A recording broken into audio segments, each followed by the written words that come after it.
First வந்து மோசே கதாவை வந்து பார்வோன் வந்து இஸ்ரவேலை எகிப்தில் அடிமையாக வச்சுருந்தாங்க.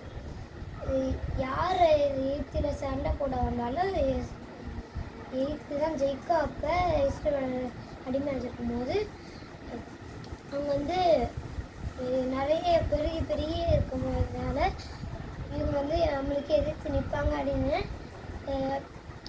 அவங்க வந்து பிறக்கிற ஆண் பிள்ளைகளெல்லாம் கொல்ல 2 மரத்து வச்சுகள் மரத்து வச்சு பேர்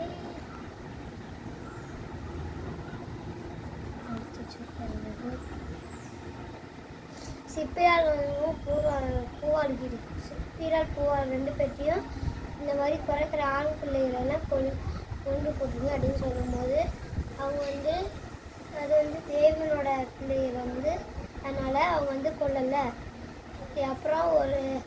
அப்புறம் ஏன் கொல்லலை அப்படின்னு கேட்கும்போது அது நாங்கள் கொல்றதுக்கு முன்னாடியே பிறந்துருச்சு அப்படின்னு சொன்ன பிறகு ஒரு நாள் ஒரு குழந்த 3 மாதமாக ஒழிச்சு வச்சுட்டு அப்புறம் எகோபியத்து அவங்களோட குழந்தைய ஒழிச்சு வச்சுட்டு அதுக்கடுத்தது இதை வந்து நைல் நதியில் ஒரு 4 பெட்டியில் வச்சு விட்டு அதுக்கடுத்து போய் வச்சு விட்டுட்டு அடுத்தது அப்படியே பார்த்துட்டு இருக்கும்போது அதே நைல் நதியில்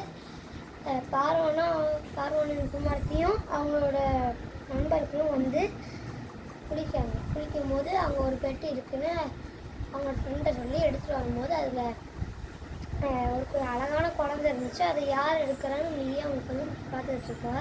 அப்போ நான் இதுக்கு ஒரு ஏற்ற தாயை நான் கூட்டிகிட்டு வரலான்னு சொல்லி எகோபியத்தை கூட்டிகிட்டு வந்துட்டு அதுக்கடுத்தது கொஞ்சம் வளர்ந்த பிறகு அப்படியே அரண்மனையில் விட்டு அதுக்கடுத்தது எல்லா தேவையான பயிற்சியெல்லாம் எடுத்துட்டு அதுக்கடுத்தது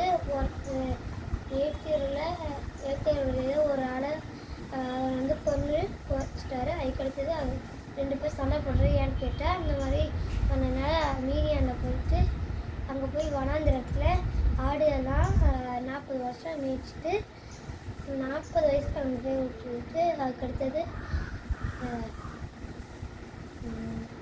ஒரு நாள் அதெல்லாம் மேய்ச்சிட்டு இருக்கும்போது ஒரு செடி வந்து கத்திட்டு இருந்துச்சு. அது ஒன்றுமே கரைஞ்சி விடுவாங்க அப்படியே இருந்துச்சு. அது ஒரு முச்செடியில் வந்து தேவத்தோடு தரிசனமாகி நீ வந்து ஏத்தியர் இருக்க இஸ்ரவேலை நீ கூட்டிகிட்டு வா அப்படின்னு சொன்னபோது அவருக்கு திக்குவாய் மந்தனாவுன்னு சொன்னப்போ அவங்களுக்கு அடையாளங்களும் அதெல்லாம் கொடுத்து அப்படியே அனுப்பி விட்டாங்க.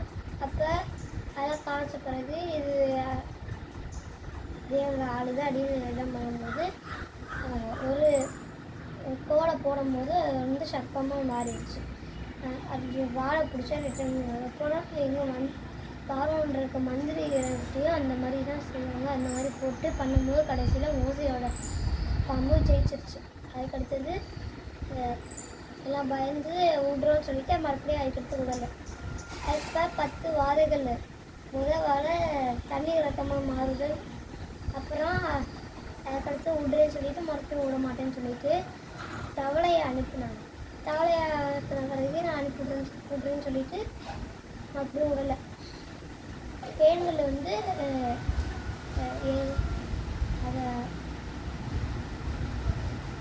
பேன்கள் வந்து அவங்க மண்டையில் வந்து உடம்பு ஃபுல்லாக இருந்துச்சு. அப்புறம் வண்டுகள் எல்லாம் வந்துச்சு. அப்புறம் கொள்ளை நோய் அவங்களோட இருந்துச்சு. அவங்களோட அனிமல்ஸ்லாம் இருந்துச்சு. அப்புறம் கொப்புளங்கள் எல்லாரோட இது உடம்பு இருந்துச்சு. அப்புறம் கல்மலை நிறைய கல் விழுந்து எல்லா செடியும் ஒரு செடி இல்லாமல் விட்டுருச்சு.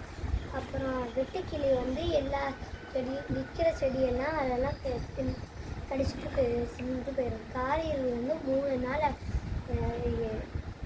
வெளிச்சமே இல்லை. அப்புறம் தலைப்பிள்ளை சங்கரத்தில் அந்த இஸ்ரவேலை தவிர இருக்க எல்லாரோட பிள்ளைய தேவனே வந்து எல்லாத்தையும் கொண்டு போட்டுட்டார். அப்புறம் அந்த வாதையும் கூடாரத்தை அணுகாது. சங்கீதம் 91:10 அந்த மாதிரி வசனத்தை வச்சு பண்ணேன். அதுக்கடுத்தது அங்கேருந்து போயிட்டு இருக்கும்போது செங்கடல் வந்துச்சு. அப்போ பின்னாடி பார்வோன் சேனை.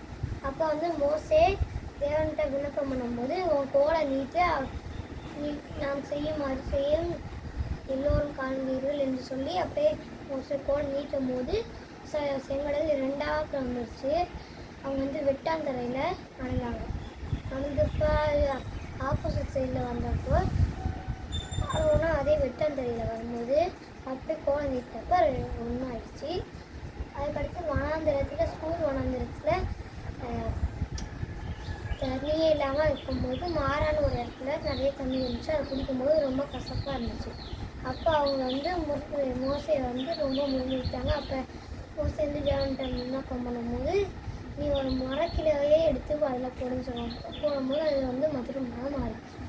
அதுக்கடுத்து வனாந்திரத்தில் அவங்களுக்கு 40 வருஷமாக காலையில் சாயந்தர காலையில் மண்ணா விழுந்துச்சு.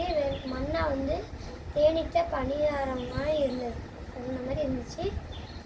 அப்புறம் 40 வருஷம் இருந்துச்சு. அப்படியே போனப்போ அப்போ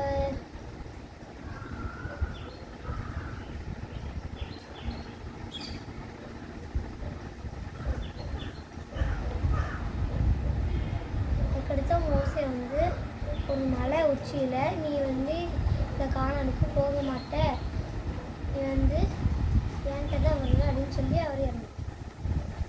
அதுக்கடுத்து யோசுவா 2ஆம் தலைவரில் அவங்க வந்து எரிகோ தாண்டி யோர்தான் உலக கரையில் பண்ணி அங்கே போய் கானானுக்கு சேர்ந்தாங்க.